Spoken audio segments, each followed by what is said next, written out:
हर खबर पर होगी आपकी पकड़। डाउनलोड कीजिए ABP live app.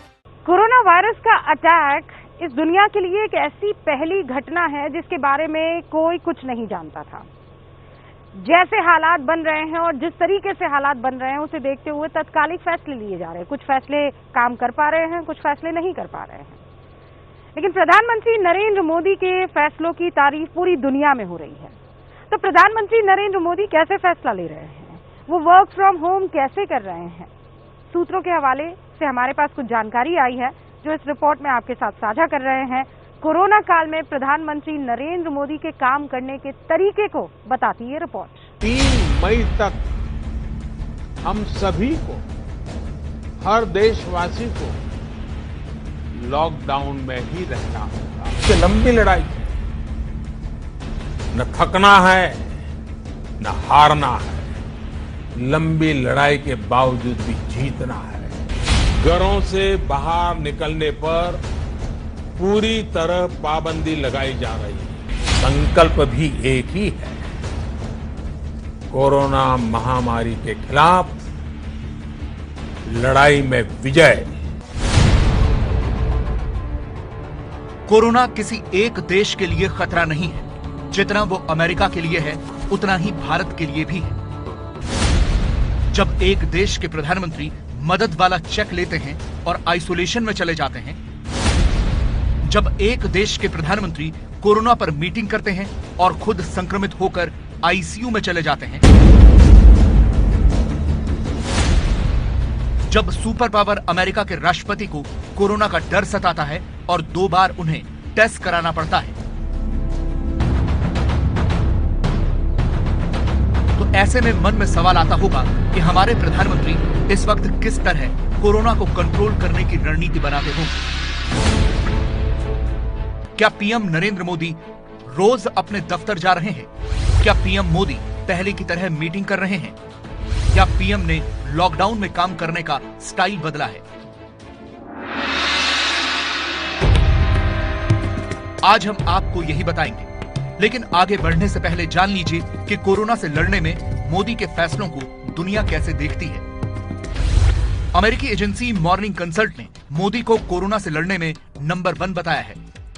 Bill Gates ने चिट्ठी लिखकर कोरोना के खिलाफ मोदी की तैयारियों की तारीफ की है। 25 मार्च और 14 अप्रैल को संयुक्त राष्ट्र ने भारत में लॉकडाउन के फैसले को सही बताया है।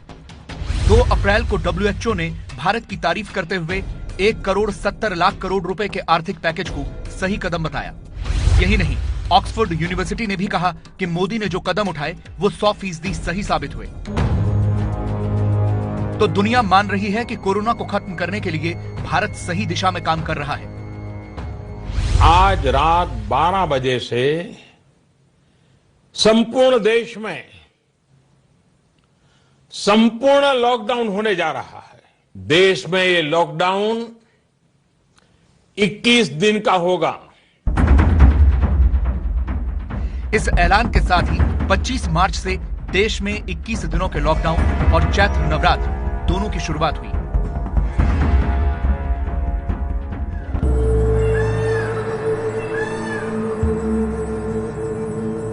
पीएम मोदी 45 सालों से नवरात्र में उपवास रखते हैं। इस बार भी यही हुआ। ईश्वर में आस्था और देश के लिए जिम्मेदारी निभाते हुए पीएम मोदी ने प्रधानमंत्री आवास में सोशल डिस्टेंसिंग के कड़े नियमों का पालन करते हुए कोरोना से लड़ने की बागडोर संभाली। लॉकडाउन की शुरुआत से लेकर अब तक पीएम मोदी प्रधानमंत्री कार्यालय और अपने कैबिनेट सहयोगियों के अलावा किसी भी बाहरी व्यक्ति से नहीं मिले हैं। वे अपने सारे कामकाज टेलीफोन या ईमेल पर ही पूरे कर रहे हैं।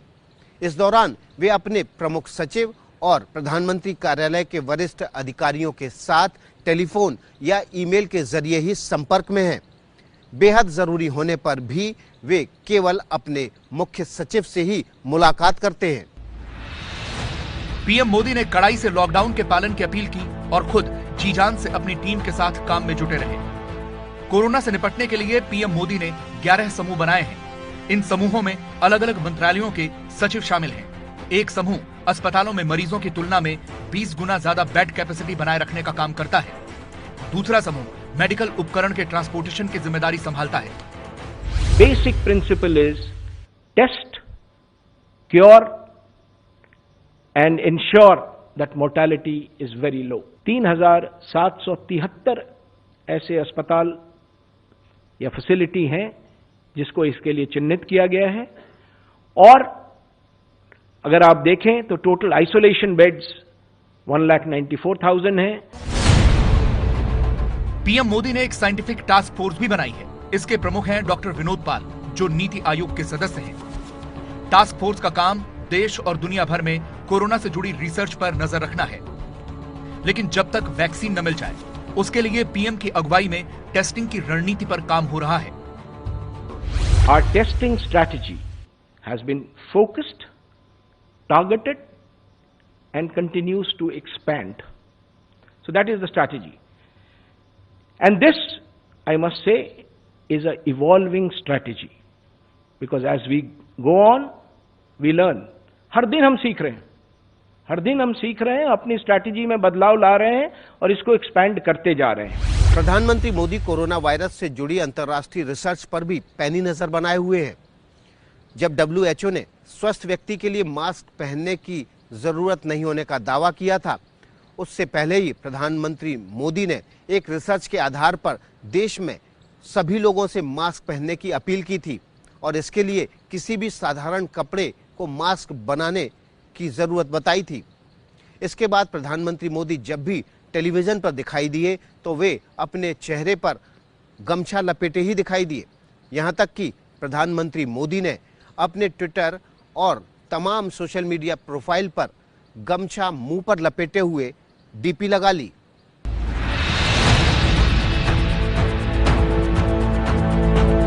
इससे इनकार नहीं किया जा सकता कि कोरोना से लड़ाई में सबसे ज्यादा गरीब पिस रहा है, और इस गरीब तबके के लिए भी सरकार ने हाल ही में अहम फैसले लिए हैं।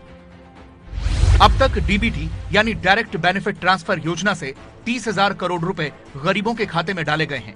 देश के 80 करोड़ गरीबों के लिए 5 किलो गेहूं या चावल और 1 किलो दाल अगले 3 महीनों तक मुफ्त में देने की योजना है।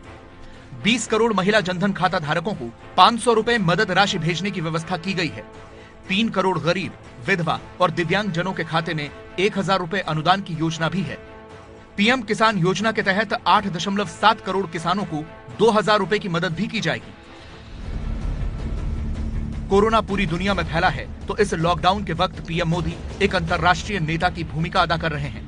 मित्र राष्ट्रों से जुड़े हुए हैं। मोदी टेलीफोन, ईमेल और सोशल मीडिया के जरिए दूसरे राष्ट्राध्यक्षों के संपर्क में हैं। पीएम मोदी तकरीबन हर रोज दुनिया के 4 अलग अलग राष्ट्र प्रमुखों से बात करते हैं। मंशा होती है कि उन देशों को भारत की मदद की दरकार है तो तुरंत उनकी मदद की जाए, या फिर भारत को उन देशों की मदद की जरूरत आन पड़े तो हक से उनसे मदद भी मांगी जा सके।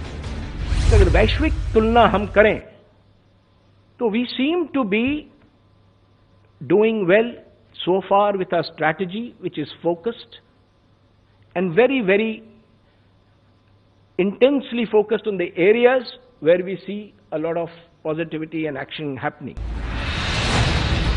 हाल ही में अमेरिका, जर्मनी, इटली, स्पेन और इजराइल समेत कई देशों को भारत ने हाइड्रोक्सीक्लोरोक्विन दवा की सप्लाई की। इसके बाद ब्राजील के राष्ट्रपति बोल्सोनारो ने तो मोदी की मदद की तुलना हनुमान जी द्वारा लाई गई संजीवनी से की थी।